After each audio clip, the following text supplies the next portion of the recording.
1967, California, land of free, where it never rains and the mountains touch the sea.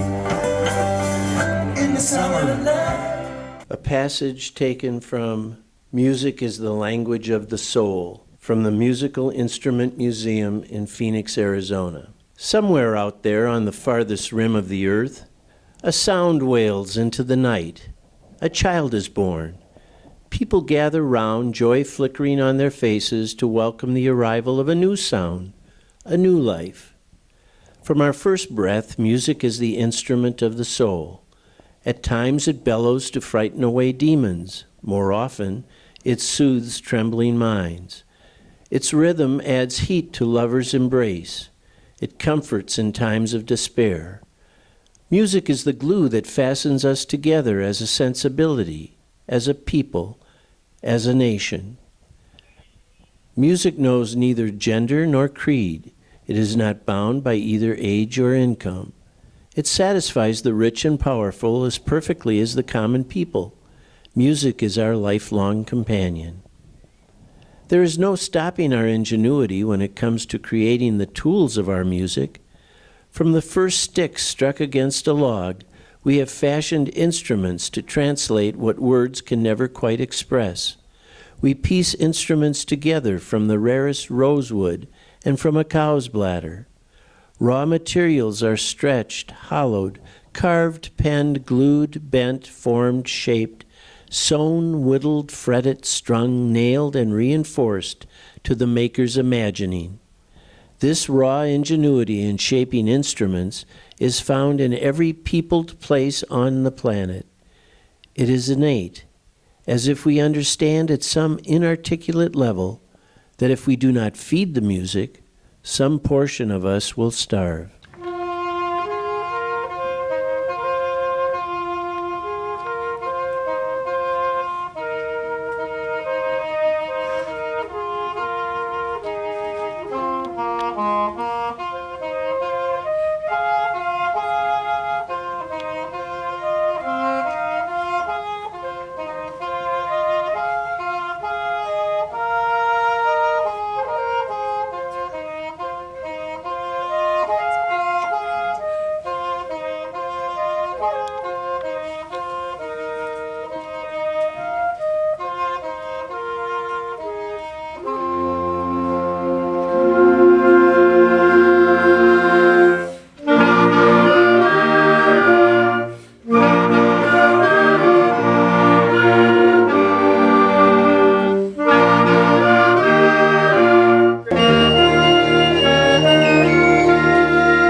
Musical director, Roderick Phipps-Kettlewell, and our colleague who's collaborating with us on this project, Stephen G. Lyons. I just want to share with you that this is a project, Music Moves Around the World, that's been 3 years in the making. I wanted to do something at the ROC, the Recreation Outdoor Center in St. Louis Park.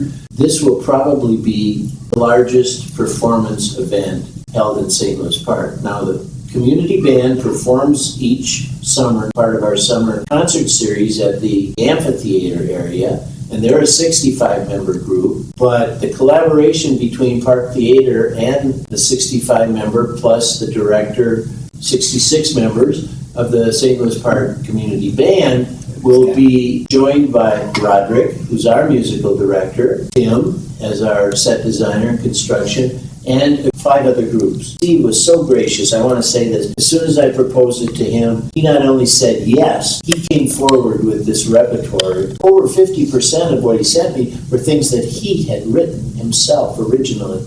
Song about the Nile, the Mississippi, the Amazon, rivers around the world, and I thought, perfect. You know, music moves around the world. So that was the groundwork for this. It's been a pure pleasure to sit down with these two professional musicians. And that's what I kind of wanted to do with this Meet the Musicians. Sure. I think the most important thing is that what we wanted is to explore the way music connects people, basically. And music they often say that music is the international language. It's the language that connects everybody, so that music actually can bring people together, whereas so many other things we do separates. So what is that commonality? How do we do that? And I think, first of all, we have to be curious. We have to make those connections. I responded to this strongly because I thought, what a fun thing would be to just go out into the community and find musicians from various communities and to invite them to participate and give them free rein, not to put any limits on what they would do, but something that would represent truly something important. And so because we were interacting with the band and you had these great ideas, but the way I perceived it, the band was going to play music that you had written. And some of it is inspired by music from various regions like the Amazon, the Nile, Asian melodies, and so forth.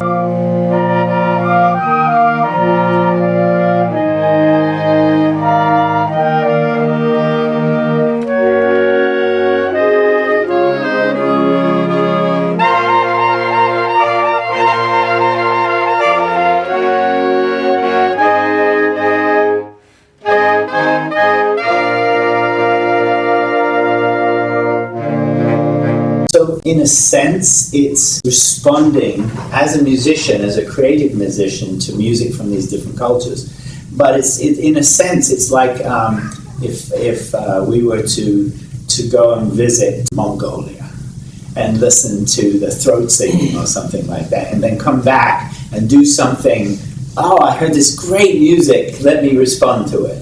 But it's like you're visiting and you come back with an impression. You come home. There's another experience, which is the immigrant experience, where you bring your home with you to a new culture. So what I thought would be an interesting intersection would be to have this music, which is traveling to these various cultures, and the response to that, which is a fine thing to do, and then to have music from cultures where people would bring their own voice. I did a program once which I'm trying to develop further. It's the idea that song and poetry has a connection. And poetry is a form of music because it has rhythm and it has color. And then, of course, song takes a poem and then takes it in another direction.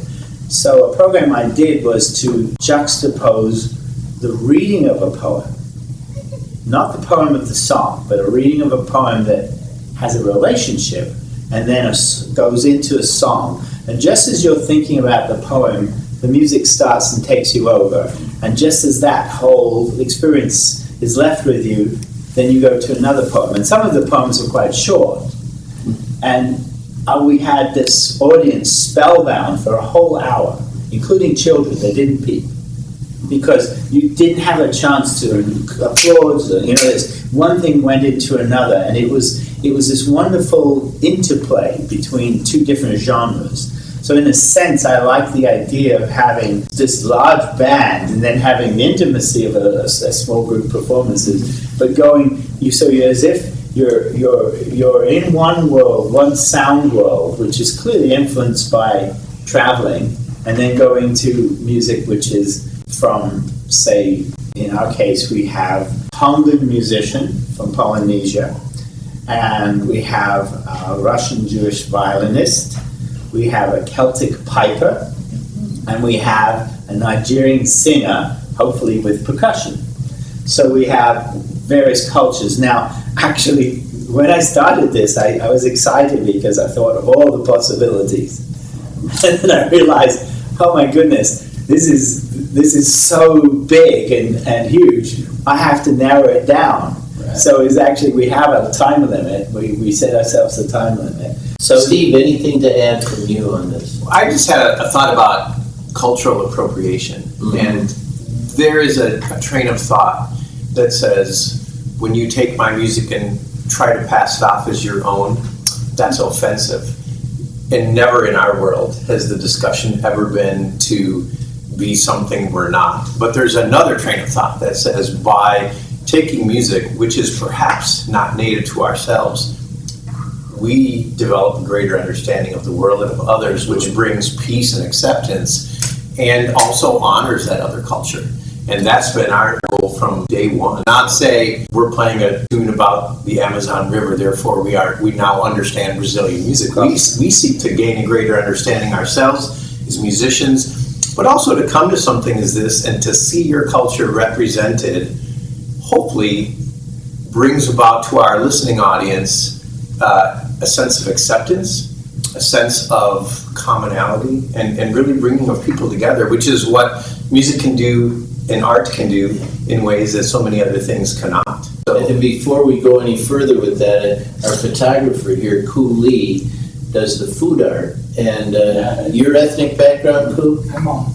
Your Hmong. So Koo is Hmong, and this is one of his expressions. Prepare food that has an artistic flair to it. He's been gracious enough to agree to be our photographer. Many people suggest that culture is encapsulated in the food we eat and the music we express. Music is like breathing, or it's like eating, actually. You need music to survive.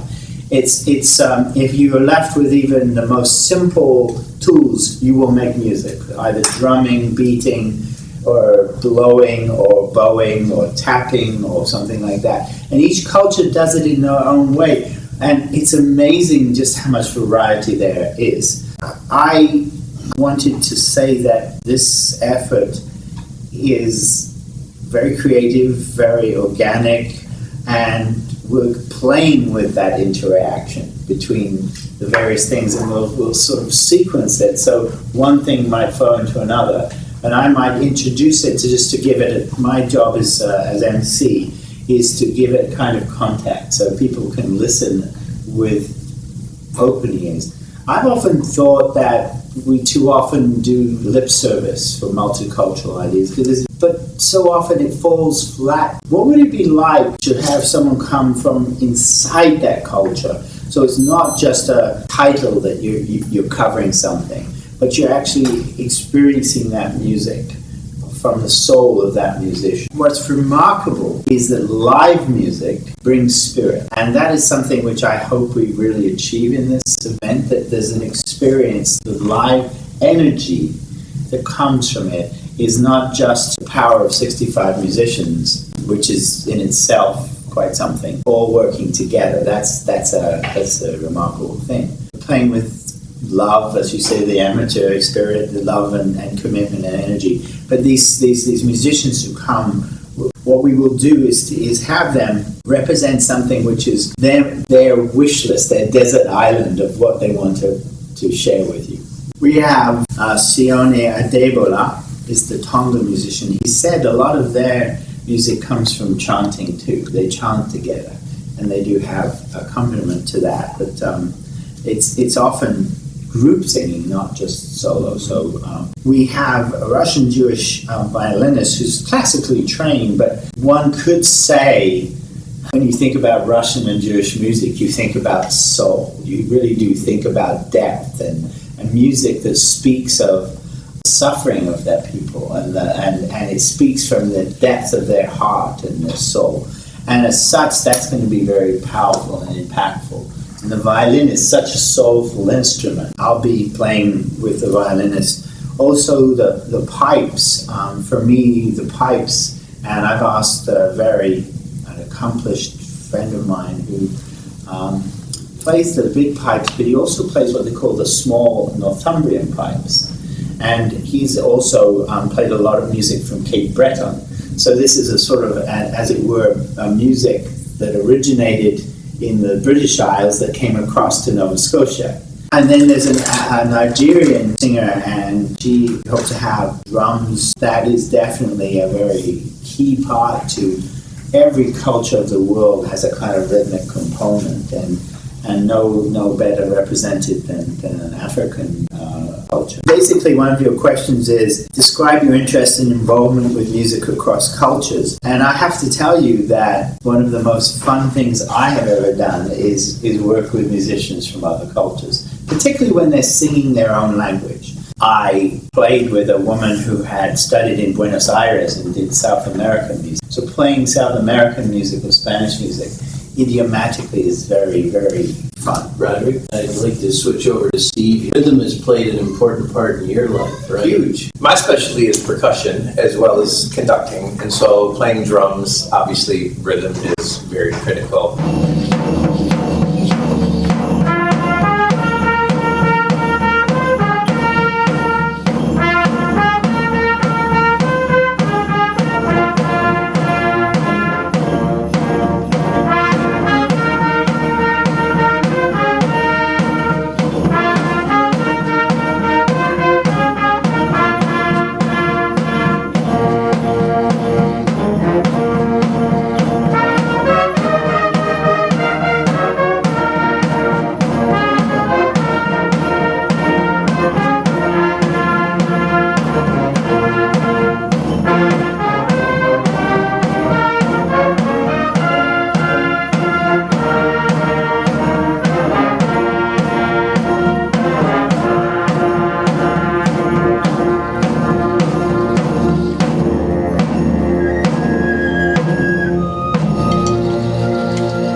But the biggest piece of that, which I hope you'll appreciate, is rhythm is most effective when you listen first and interject second when you're making music with others. Yeah. And so I think probably one of my rhythmic strengths as a performer is making sure that what I'm doing is cohesive rhythmically with those around me. And I think that's hopefully a skill set I bring as a conductor too. And just really, one thing I do want to say, going back to talk about the Hmong culture, which is so cool. And I think what our goal has been from day one with the community band is to connect with an audience, but not to have our audience leave a concert and say, that was an enjoyable hour, but to leave with something deeper that sticks with them longer. One of our members has a good friend who's a band director who teaches, he happens to be Caucasian, but he teaches in an all-Hmong school. And he said, wouldn't it be a great idea, because there is no Hmong music written for large-scale concert band. It just doesn't exist. And so this director said, sing me some of your melodies. What's a folk song that you know? And the kids were not shy at all about singing to him and sharing that. And he managed to transcribe it down, wrote out, because he's got young musicians, a very elementary piece, and the translation is when generosity brings prosperity. And so I actually brought that into my high school students, which I've got several Hmong students in the band. And we just played it, and we got done. Mostly I just wanted to hear, was it appropriate to bring to the community band? I had a guinea pig group right there to help me kind of weed through that. But when we got done, I asked, could I speak with my Hmong students? And I said, I don't know enough about the music of your culture, but I'm really interested. Number one, do you know this tune? Number two, are we doing it justice? Are we bringing pride to your culture? And he looked at me and said, I know this song very well. This brought great joy to me today. And when we can be that, when music is that kind of powerful tool to really validate cultures and validate people and bring that kind of deep joy, I think by going around the world with our music, which is why I was so vested in the project. Well, I do teach a course in my high school on world drumming. We do quite an extensive 8 to 9 weeks on West African drumming. I'm not indigenous to West Africa. So again, I'm appropriating and educating to help my students, white students of color, of whatever, to gain an appreciation for other cultures. It opens a world. I think it would be a sad world if we're so careful to not offend that we never venture outside our own little bubble. Yes. So I think still there's always the idea that you open up a world. That's what education is. Open up a world so that it invites people into conversation, to dialogue, to explore, so that you, just like travel, once you see outside your own culture, I mean, I admit some people take their home with them wherever they travel. Can we do a 2-minute journey here with both of you? I mean, Sure. I happen to know that neither of you are originally from Minnesota. Correct. We'll start with that. Why Minnesota? I am from 12 miles west of the city of Chicago, Brookfield, Illinois. They have a fine zoo there if you like animals. And grew up there and went to Western Illinois University, got married. My wife is from Northeast Iowa and taught in Illinois for 6 years in public schools, absolutely. And had a son and knew we were looking to go to grad school. And my large school in Chicagoland that I was looking at said, we'd love to have you be a grad student here. That'll be $32,000. And the University of Minnesota said, we'd love to have you. It's on the house. We'll pay you to come up here. And we fell in love with the place. In music education? In music education. Yep. My undergrad was music ed and theory composition. And we've never moved. We fell in love with the place. And in terms of why teaching and why conducting, this is probably my only really best story of all. In my high school junior year, I had the chance to meet my heroes that I had on a musical pedestal, and that was the rock group Kansas. All right. My favorite musicians ever, and through a series of unfortunate errors, I ended up backstage after the concert and met the band where I got to sit and talk with each of those guys, and Robbie Steinhardt changed my life. He sat down with me as close as we were and said, your high school rock band played our music. I'm really honored. Thank you for playing our music. And congratulations on winning Battle of the Bands with our music. And that changed my life. I mean, I knew as profoundly as this rock star was, in terms of, here's a guy at the pinnacle of his career. He wrote Dust in the Wind, and sang and played violin on it. And yet he was validating me as a young person. Yeah. And so I knew that was my mission, was to become a music teacher and a teacher of people. Well, I grew up in London, but my father was born in Shanghai to a Scottish sea captain and a Russian mother who had fled from Odessa at a bus stop where her mother died of starvation after this. Then, so she came. They came back to Glasgow and then to London. Her father was born in the Punjab, and finally made his way through Rangoon and Egypt to England, where he met my English grandmother. So I'm not really English, but there was some other influences in there. And my mother ended up as a refugee in Australia.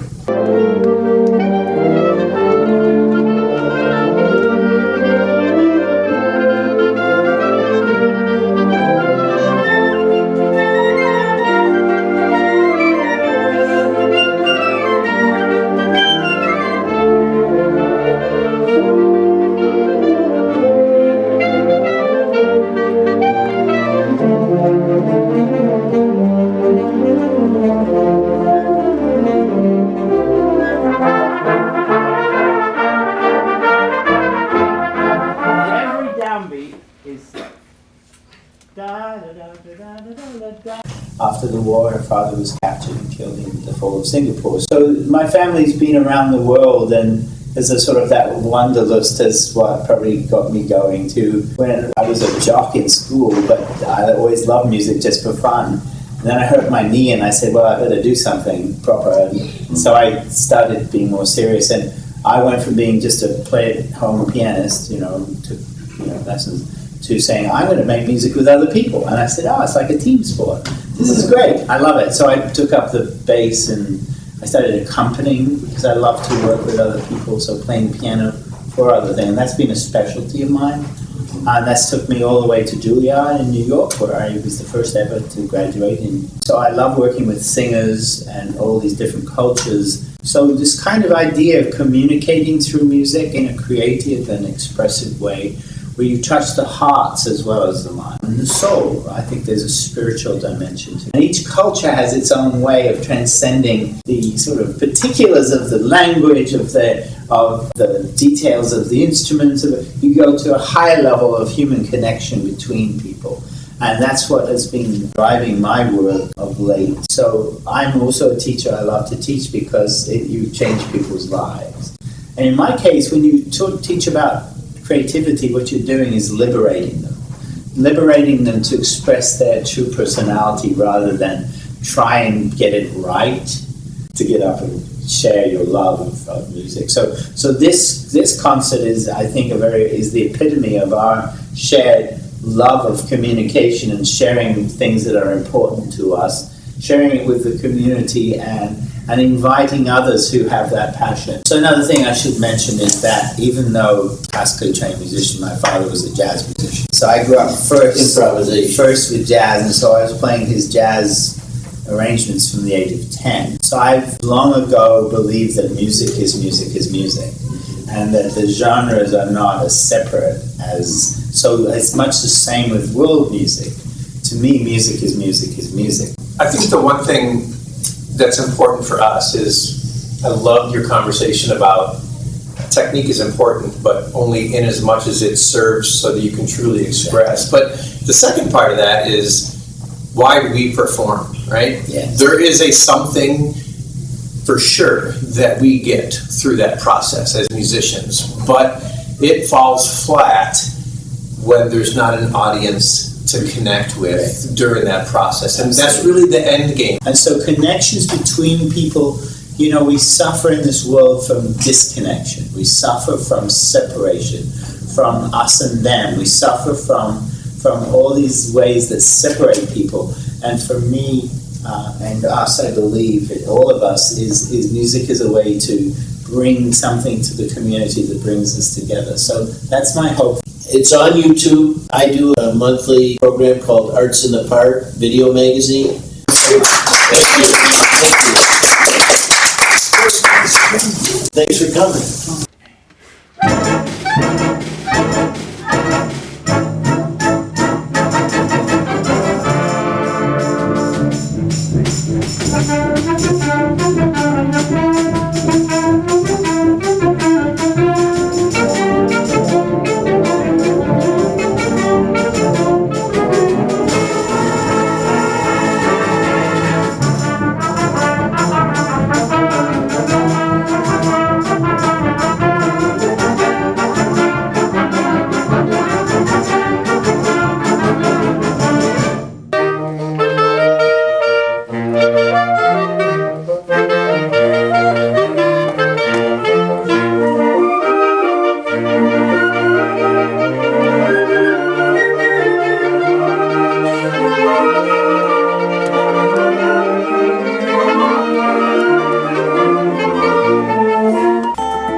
Favorite nephew Kevin,